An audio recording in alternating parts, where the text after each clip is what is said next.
Minecraft has some crazy MLGs, but what if I told you that some weird items and even mobs can be used to save yourself? Well, I guarantee you that none of you guys would know any of the weird clutches in this video, and if you do, I give you the legal pass to slap me. As the video goes on, the MLGs get weirder and weirder, so watch till the end because the oddest MLG is there. Enjoy. In a very rare scenario, you can actually use a blaze to save yourself from fall damage. You may think this is impossible, but I actually partnered up with Crafty Masterman and another coder to see if these types of MLGs actually work. And they do. Here's how. So, in Minecraft's code, there's a variable called time until regen in fabric servers. When you take damage, let's say by fire, and within the next 10 ticks you take more damage, the amount of damage is reduced by the damage you took earlier.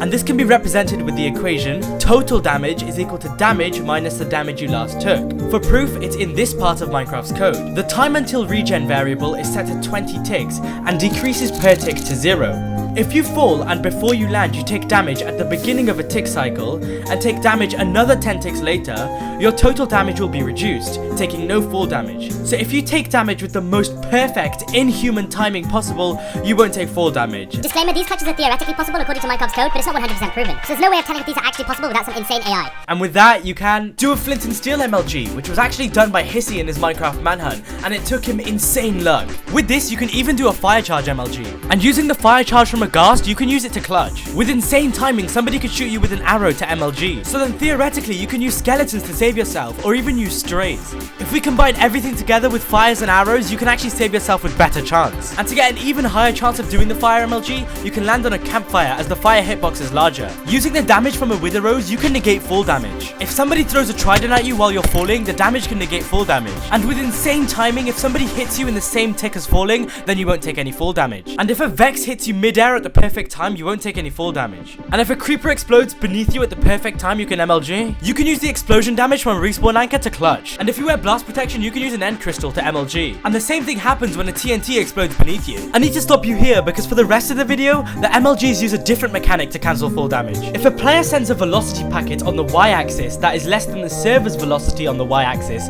the server will cancel fall damage, and it's shown by this piece of code. In simple, if there's an upwards movement on a player and it changes their velocity, the server will cancel fall damage. So with that, you can bone meal a bamboo underneath you, and with perfect timing at the beginning of a tick cycle, it will cancel fall damage. You can even bone meal a tree beneath you to save yourself, and you can bone meal drip leaf to clutch. And there's this weird glitch where if you jam a riptide into a mob, you won't take fall damage. And with the perfect timing, if you open a shulker box beneath you, you can actually clutch. If you land on a shulker while its skull opens up, you can actually negate fall damage.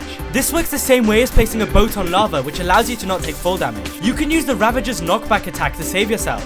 If a panda's on a ledge and you fall, its attack can actually save you. Because an iron golem changes your velocity, you can use it to MLG. Using the same principles, you can actually use a warden to MLG. If a hoglin is on a ledge, you can use its damage to clutch with. And finally, using the same setup, a polar bear can actually be used to clutch.